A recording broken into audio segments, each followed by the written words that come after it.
So let's talk about contentment a little bit further. That, it's been said that it's our desires that move our life forward. If the question comes up, if I become completely content, will I do anything in the world? Will I continue to grow?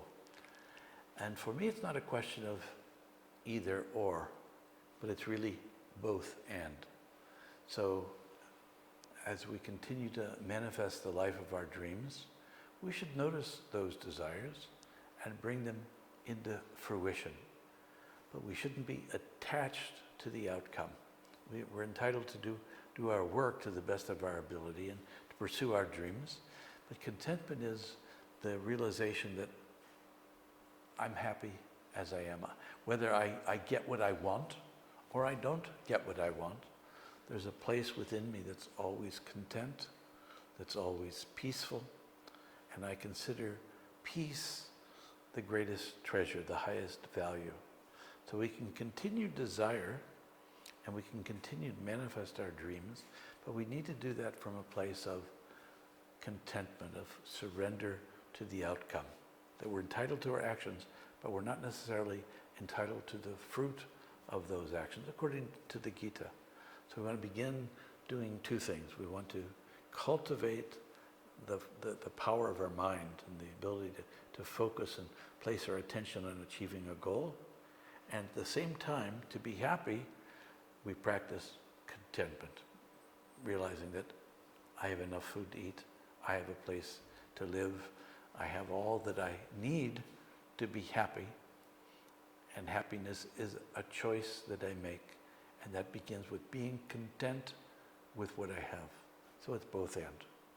Pursue your desires and be content with what you have. Yeah.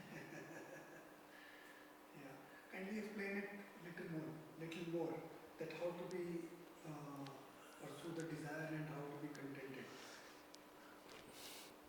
So let's talk about that a little bit more.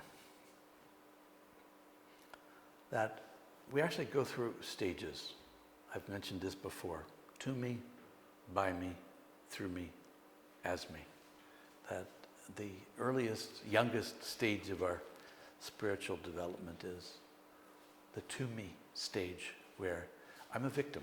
Things happen to me. Think about Arjuna in the first chapter of the Bhagavad Gita. Poor me, I have to fight this war against my relatives, and I wish I didn't do that. He says, I won't fight. And this is the plight of those who are living in the consciousness of being a victim. Things happen to me. I have no control over my life. Then a teacher or a teaching comes along and says, you can manifest the life of your dreams. All you need to do is focus your mind. The mind is a tremendous power that whatever you think you can manifest. Whatever you can imagine, you can bring that into reality. So we learn how to focus the mind in order to manifest the life that we want to live. So we move from the to me stage to the by me. That by me, by my own power of will, by the power of my mind, I can focus the mind and I can manifest whatever I choose to manifest. I can manifest great wealth. I can manifest success in the world. So, by me. Beyond the stage of by me, there's the stage of through me.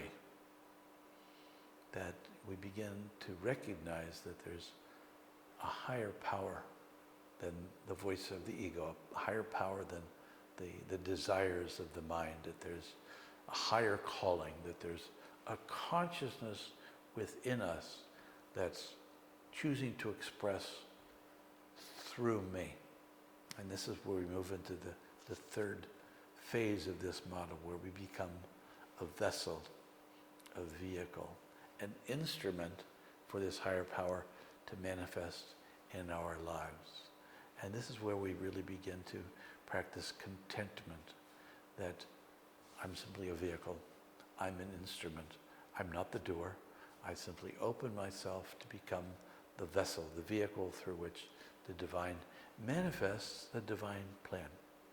And as we meditate, we get more and more in touch with this place. We get more and more in touch with the divine plan. We open ourselves to what we call pratibha, divine inspiration, where we receive downloads from our higher consciousness, and then we simply become the vehicle for the expression in this world. And it's key at this stage to practice contentment, to simply allow the will of the divine to express through ourselves. I'm not the doer, I'm the channel.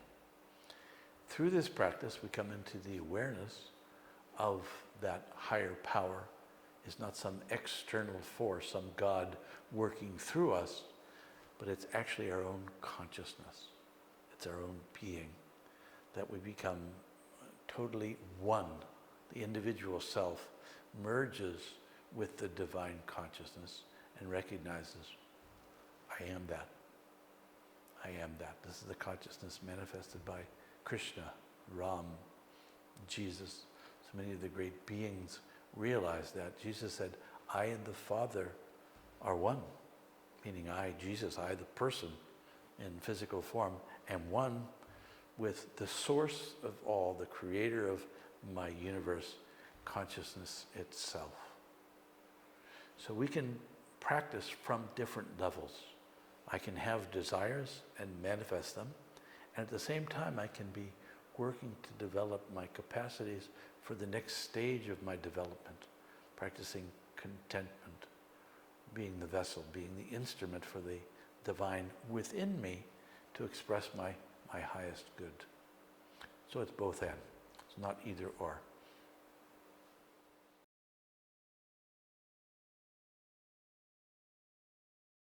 Yes, you can think of these 4 levels as related to the 4 levels of speech, the 4 states of consciousness, the 4 bodies. So they're all fitting together. So think about these 4 levels. So to me, words. I speak words in the exterior world, and I don't seem to have too much control over what happens from these words in this world. The by me stage is that I have thoughts. I have thoughts, and these thoughts can manifest in kind in the outer world. And I begin to recognize through me that there's a higher consciousness. This would be the pasyanti level, that I receive pratibha, I receive inspiration from the divine, and I become a vehicle for that expressing in the world. Then the 4th stage would be asmi, where we simply recognize I am that, and that my purpose in life is to express that I am that. And whatever I do in the world becomes filled with Shakti, becomes divine. You know, in the Shiva Sutras, there's a sutra that says, Kata Japaha, said that one who's established in the self, their every word becomes a mantra. Their every word comes into manifestation. This is the 4th level that the great beings achieve, that whatever they speak is an expression of their true self, that there's no filters in between that block the expression of truth. Become a vehicle for truth, and whatever they think and they feel, they express, comes to manifestation.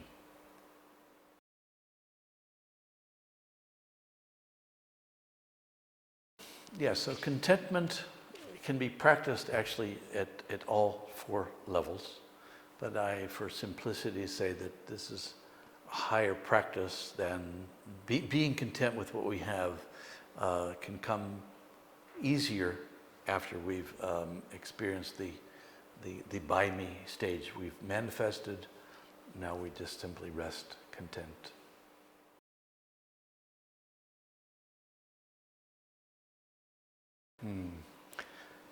So every time we speak, every time we use the spoken word, in reality we're going through all 4 levels, but not necessarily consciously.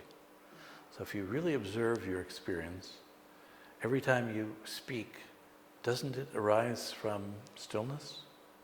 We have a thought, we express the thought dissolves back into consciousness, And from the place of consciousness, a thought begins to arise as pure energy. It takes the form of sounds, of vibration. It takes the form of a thought, an idea, and then we express it. The difference is that sages, ones who've realized the self, are conscious of these. That's why the power flows through their words so powerfully, that they're conscious of these four levels. They're mindful of these levels.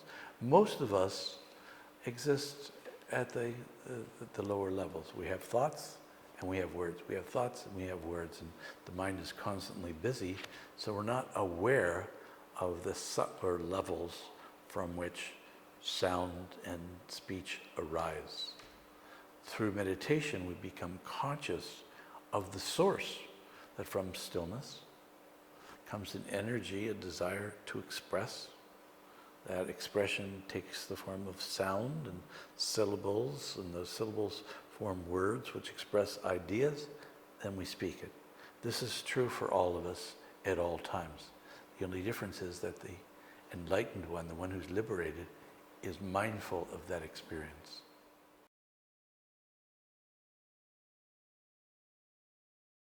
So the truth is that we are all the self already. We're already supreme consciousness. We just simply recognize it at one level or another. So we do sadhana until we recognize it in its fullness, and we're able to live our lives from that experience. This isn't a concept, it's not an idea. We don't think, oh, I'm liberated, I'm the self. It's good to do that, but ultimately we have to actually have the direct experience that I am that, and to have this unwavering conviction and to live in that reality with every breath.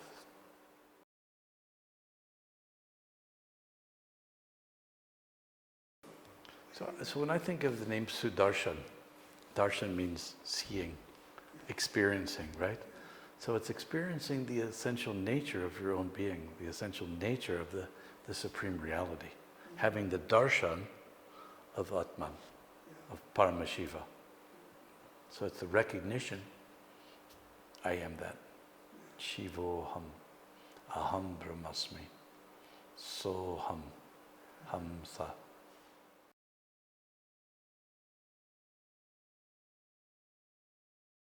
So I think of the Sudarshan chakra as what do you call that? A disc? A disc, a sharp disc. So what it does is it cuts through. It cuts through. So what cuts through is the viveka, the ability to discriminate between the real and the unreal, to discriminate between truth and untruth, to discriminate between the unchanging reality and the relative changing reality. So have the darshan of that truth.